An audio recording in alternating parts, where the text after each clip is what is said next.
جا با دەست بکەین بە یەکەمین بەڕگەی بەرنامەیەم ئێوارەیە. فەرموو. حەفدەهەمین پێشانگای کتێب لە هەولێر بەڕێواچە. ئەم فستیڤاڵە ئەم پێشانگایە ساوێن ئەگەر بزانیت ساڵانە بۆ ماوەی 10 ڕۆژ بەردەوامە بێت، ماوەی 7 ساڵە بەردەوامە. ئەوەی کە زۆر جێی دڵخۆشیە لە لای من ساوێن پێشوازی زۆر بە گەرمی ئەگرێت لە فستیڤاڵ لە پێشانگای کتێب بەگشتی هەم لە هەولێر هەم لە سلێمانی چینێکی زۆر خوێنەوار هەیە لەناو ئێمە لەناو گەنج و لەناو بەتەمەنەکانیش بەگشتی. ساوێن کتێب بەشێکە لە کللتوری ئێمە وەزانیت وەکو بینەران هەموو بەگشتی ئەگدارن ئێمە چەندین نووسەر و ڕووناکبیرمان هەیە کە ئەوانە شاهیدی مێژوون بۆ ئێمە و بەردەوامین بۆ ئێمە کە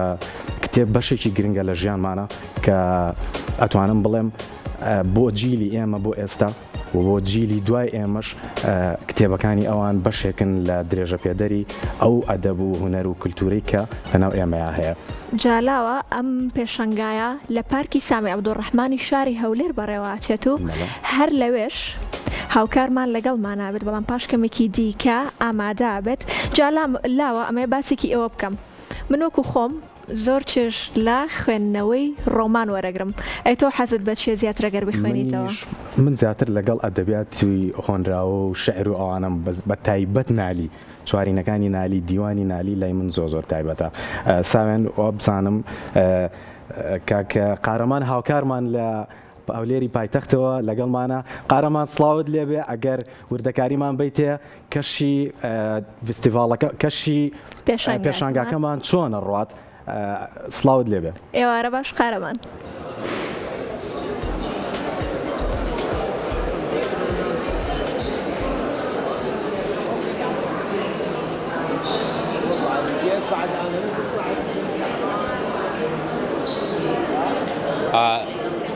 سڵاوتان لێبێ و کاتتان باش. بەڵێ ئێستا من لە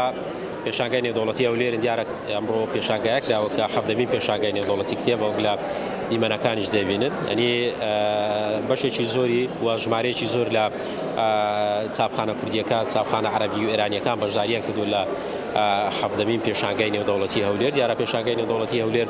تایبەت بە کتێب نزیکەی 10 ڕۆژ بەردەوام دەبێتن. ڕۆژانە بەڕووی کڕیاران و خوێنەران و نووسەران کراوە دەبێتن. من میوانێکم دەبێتن کە بەڕێوەبەری گشتی چاپ و بڵاوکراوەکان لە وەزارەتی ڕۆشنبیری کاکشێوان و کاتت باش بە شێوەی ڕاستەوخۆ لە کورسات مەگەزینەوە لەگەڵتین پێشانگای نێودەوڵەتی هەولێر بۆ کتێب ئەگەر باز لە گرنگجیکردنەوەی ئەم پێشانگایە بکەین بە تایبەت بۆ نووسەرانی کورد بۆ بەشێکی زۆری خوێنەرانی کورد کە ئاشنای بەشێکی زۆری ئەو نووسینانە دەبن کە لە وڵاتانی عەرەبی و ئێرانی دەنووسرێن. بەخێر بێن. ئێستا بۆ هەموو بینەران خۆتان دەزانن وەزارەتی ڕۆشنبیری ساڵانە دوو پێشانگای نێودەوڵەتی دەکاتەوە، یەکیان لە هەولێر یەکیان لە سلێمانی.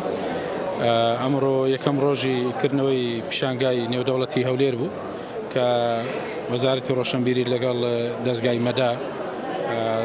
بە هەماهەنگی و هاوکاری ئەوان ئەم پیشانگایە دەکرێتەوە. بێگومانە و پیشانگایانە ئەهەمیەتی زۆری هەیە لە بۆ خەڵک بە شێوەیەکی گشتی بۆ نووسەران، بۆ خوێندکاران، بۆ توێژەرانی زانستی دەتوانن لە ڕێگای ئەو پیشانگانەوە و ئەو دەستگایانەی چاپ و بڵاوکردنەوە چ ئەوانەی لەناوە چ ئەوانەی لە دەرەوە کە خەڵک و خوێنەر دەستی پێناگە دەتوانن لە کاتیکردنەوەی ئەو پیشانگایانە دەستیان بەو بەرهەمانە بکەوێتن کە خوازیارینە یان پێویستیانە بۆ توێژینەوە و بۆ وەرگرتنی زانیاری پێویست. دیارە بە ئەزمموی ئەو چەند ساڵی کە پیشانگاکان دەکرێتەوە ئەوە دەردەکەوێت کە بەڕاستی هێشتا کتێب ئەهمیەتی خۆی مایە و خوێنەر هەیە و خەڵکی لێکۆڵەر و مامۆستایانی ئەکادیمی بواری ئەکادیمی ئەوانە زۆر احتیمادیان لەسەر و پیشانگایە بۆی کتێبی زانستی و بەرهەمداریان دەستکەوێتن بۆی ئیسفادە بکەن لە نووسین و توێژینەوەکانیان. ئەگەر پرسیارەوە بکەین ئێستا بە بەراورد با پێشانگاکانی تر بەتابەت ئەو پێشانگای نێودەوڵەتیانەی کتێب کە دەکرایەوە ئەم ساڵ هیچ جیاوازێک هەیە لە ڕووی بەشداریکردنی بەشێک لە چاپخانەکانی بەتایبەت پێشووتر زۆربیان بەشی وڵاتانی عەرەبی و ئێرانی بوون. ئەم ساڵش بە هەمان شێوە هەمان ئەو وڵاتانە بەشداریان کردووە. ئەم ساڵ پێشکەوتنەکەی لە ژمارەی بەشداربووان ئەو ساڵ نزیکەی 25 وڵاتی بیانی و عەرەبی بەشداریان کردووە، زیاتر لە ساڵی ڕابرد و ساڵانی پێشووتر، و نسبەی مشارەکەی دەستگاکانی چاپ و بڵاوکردنەوە لە وڵاتانە نسبەکەی زیاترە، یعنی لە 25 وڵاتی عەرەبی نزیکەی 150 دەستگای چاپ و بڵاوکردنەوە ئامادەیان هەیە لەم پیشانگایە، و جیاوازتر لە ساڵان ئەمساڵ لە سایتی دەستگای مەدا بابرین عنوانی ئەو بەرهەمانی کە لێرە لەو پیشانگایە عرض کراوە ئیعلان کرابوو، خەڵک لە ڕێگای سایت و لە ڕێگای ئۆنلاینەوە توانیت ئەو عنوانانە ببینێ کە لێرە بابرین عرض کراوە. هەر بۆیش ئەمڕۆ یەکەم ڕۆژ بوو، سەردانیکەرێکی یەکجار زۆرە بوو، من پێم وایە بەشێکی پەیوەندی بەوەیە کە خەڵک ناونیشانەکانی بینیەوە، بە دوای ناونیشانە داهاتۆ بۆی ئەو ناونیشانەکە خوازیارەتی دەستی بکەوێ، بۆی لە یەکەم ڕۆژەوە تا بابرین خلاص نەبووە و بەردەستە بتوانن ئەو بەرهەمەیان دەستکەوێتن. شێروان هەوڵا وەک لە وتەکانی باسی کرد بەڕێوەبەری گشتی چاپ و بڵاوکراوەکان لە وەزارەتی ڕۆشنبیری دیارە وەزارەتی ڕۆشنبیریش بە هەمان شێوە بەشداری کردووە لە پێشانگای نێودەوڵەتی کتێب لە هەولێر. دیارە پێشانگاکە بە سەرپەرشتی وەزارەتی ڕۆشنبیریە دەبێ ئاماژە بۆ کەم لەگەڵ ئەوەی کە ژمارەیەکی زۆر لە چاپخانە ناوخۆییەکان و بەشێکی زۆری چاپخانە یاخود دەستگا و دامەزراوەکانی وڵاتانی بیانی یاخود ئەوانەی کە وڵاتانی عەرەبینە بە هەمان شێوە بەشداریان کردووە لە پێشانگای نێودەوڵەتی کتێب، و دەمێ ئاماژە بۆ ئەوەش بکەم یان لە بەشێکی ئەم پێشانگایە تێبینی ئەوەمان کرد وڵاتی سووریا یەکەمین جارە دوای ئەو گۆڕانکاریانەی کە لە وڵاتەکە ئەنجام براوە یاخود بەڕێوە چووە بەشداری کردووە بە ئاڵا و بە لۆگۆی تایبەت بەخۆی دوای ئەو گۆڕانکاریانەی کە لە وڵاتی سووریا کراوە. دیارە پێشانگاکە وەک لە دیمەنەکانیش دەبینین هەزاران کتێب و هەزاران ناونیشانی جیاجیا کراونەتەوە، وەک لە دیمەنەکانیش دەبینین، ینی بەشێکی زۆری کتێبەکان بە زمانی کوردین و بەشێکی تریش بە هەمان شێوە بە زمانەکانی تریش بە هەمان شێوە چاپ کراون و لێرە نمایش کراوەوەی کەوا خوێنەران یاخود ئەوانەی کە ئارەزووی کڕینی کتێبیان هەیە سەردانی پێشانگای نێودەوڵەتی هەولێر بکەم بۆ کتێب، وەک لە وتەی بەڕێوەبەری گشتی چاپ و بڵاوکراوەکانیش کە ئاماژە بۆ کرد. ئەمە یەکەم جارەکە وەزارەتی ڕۆشنبیری و دەستگای مەدا دوای ئەوەی کە بەشێک لە گۆڕانکاریەکان بەتایبەت لە حەڤدەمین پێشانگای نێودەوڵەتی کتێب هەبوو ئەوەیە کە سەرچاوەکان بەر لەکردنەوەی پێشانگاکە لە ماڵپەڕی تایبەت نمایش کراوە بۆ ئەوەی کەوا خوێنەران یاخود ئەوانەی کە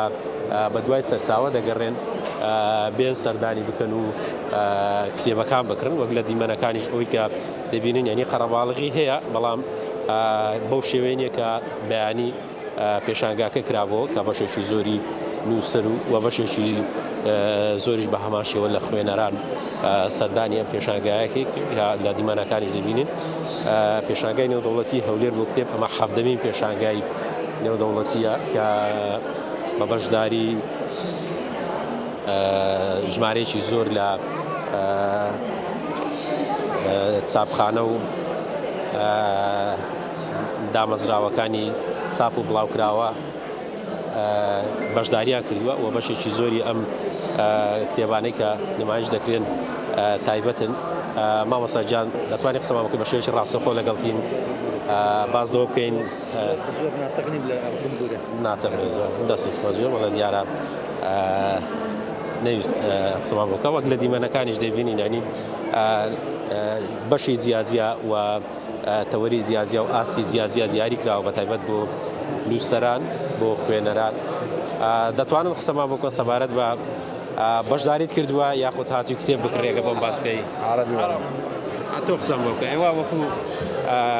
بەشداریدا کردووە لە پێشانگای نێودەوڵەتیەوە عەرەبنەوە چ وڵاتێک بەشداریدا کردووە؟ شکرا حبیبی، شکرا ئەهلەن. ئەنێەوەی کە لە دیمەنەکانیش بینیتان بەشێکی زۆری دەستگا و دامەزراوە کانی تایبەت بە چاپ و بڵاوکراوەکان بە تایبەت لەسەر ئاستی وڵاتان بەشداریان کردووە و کاتت باشتر کاگاشتی ینی بەشداریتان کردو بە شێوەیەکی بەرفراوانێ و کتێبەکانتان کتێبی نوێن یاخۆت هەمانە کتێبانن کە ساڵانە چاپکراون هیچ جیاوازێک دەبینین بەخێر بێن نەخێر ئێمە هەموو ساڵێکە بەشداری پێشەنگا دەکەین بە کۆمەڵێک کتێبی تازە بەشداری دەکەین ئەو ساریش بە 22 کتێبی تازە بەشداریمان کردووە چوار لە کتێبەکان بابەتی یاداشتی مێژویی و بیرەوەری ئەو بابەتانەن ینی کە بۆ یەکەمین جار بڵاو کراوەوە لە ناوەندەکەمان ئەوانی تریش بابەتی ڕۆمان و گەشەپێدان و بابەتی ئاینین ئەو پێشەنگایە ئەو سات جیاوازی لەگە پێشەنگایەکانی تر زۆر هەیە زیاتر لە 100 ناوەند جیاوازتر بەشداریان کردو ینی بۆ یەکەمین جاراتونە هەم بە کوردی هەم بە عەرەبی و کۆمەڵک دەستگای تایبەت هاتوون کە چەند سارە بەشداریان نەکردووە کە لەلایەن خەڵک داواکراو بوون و کتێبی زۆر باش بە زمانەکانی تریش بەشداری پێکراوە و پێم وایە ئەو سار بۆ خوێنەران و بۆ ئەوانەی کە کتێب دەخوێننەوە ئاسانکارێکی باش کرایە سەرچاوی زۆر باش لە پێشەنگای نمایش کراوە پێشەنگایەکی زۆر دەوڵەمەندە دەوەشم بۆ پێیان ئێستا ئەمڕۆ یەکەم ڕۆژە قەرەباڵغی لە هەندێک لە شوێنەکان دەبیندرێتن زۆرترین خوازە سەر جۆرە کتێبێکە زیاتر ئەوەی کە خەڵک دەیکڕێتن ئەمن باسی ناوەندەکەی خۆم دەکەم لە بەرەوەی لێرە بوومە هەروەکو باسم کرد کۆمەڵک بابەتمان چاپ کردووە بەڵام پرفرۆشترینیان دوو بابەت بوون ئەوڕۆ لە لای من بابەتی ڕۆمانی ترسناکەکان پێی دەڵێن ئێستا کە زۆر مەڕوو بە عالەمیان جیهانیان ئێستا و بابەتی ئاینی ئەوانە پرفرۆشترین بوون ئەوڕۆکە لە ناوەندەکەی من بێزگە لە بۆ یەکەمین جار کتێبێکی نوێی مکەڕەم تاڵەبانی بەردەوەی کۆچی دوایی بکە بە دەستنووس بوو دەربارەی عەبدولکەریم قاسم و کێشەی کورد و کوردستان کە بۆ یەکەمین جار ئەو کتێبە کۆمەڵک بابەتی گرنگی باز نەکراوی تێدایە لەو کتێبە ئەو کتێبەش ئەوڕۆ ینی دەتوانم بڵێم ترێندەکی زۆر باش بوو خەڵکەکی زۆر بە تایبەت لۆی هاتن ینی یەک لە پرفرۆشترین کتێبەکانی ئەوڕۆ بوو لە ناوەندەکەمان زۆر بەخێر بێن سەرچاو بڵێەوەی کە بینیتان و جێبیستی بوون ئەوە بوو کە پێشانگای نێودەوڵەتی هەولێر بۆ کتێب ئەمە حەفدەمین پێشانگای نێودەوڵەتی بوو دیارە پێشانگاکە بۆ ماوەی 10 ڕۆژ بەردەوام دەبێتن لە شاری هەولێر ئەمە یەکەمین پێشانگایە لەم ساڵ دەکرێتەوە وەزارەتی ڕۆشنبیری و لاوان سەرپەرشتیکردنەوەی پێشانگای نێودەوڵەتی کردووە لە پێشووتریش بەڕێوەبەری گشتی چاو بڵاوکراوەکان باسی لەوە کرد کە لە داهاتوش بە هەمان شێوە لە شاری سلێمانیش پێشانگای نێودەوڵەتی کتێب دەکرێتەوە جیاوازی ئەم پێشانگایە لەگەڵ پێشانگاکانی تر ئەوە بووە کە بەشێکی زۆری ئەو دامەزرا و دەستگایانەی کە چاپ و بڵاوکراوەیان هەیە بۆ یەکەم جارە بەشداریان کردووە ژمارەیەکی زۆر لەو دامەزراوە چاپخانانەی کە لە وڵاتانی عەرەبی و بیانی هەبوونە لە حەفدەمین پێشانگای نێودەوڵەتی هەولێر بەشداریان کردووە ئەوەی کە ئەم پێشانگایە هەیە ماوەی 10 ڕۆژ بەردەوام دەبێتن و کاتەکانیشی لە بەیانیوە تاوەکو شەو کراوە دەبێت بەڕووی خوێنەران و کەسانی کە ئارەزووی کڕین و خوێندنەوەی کتێبیان هەیە.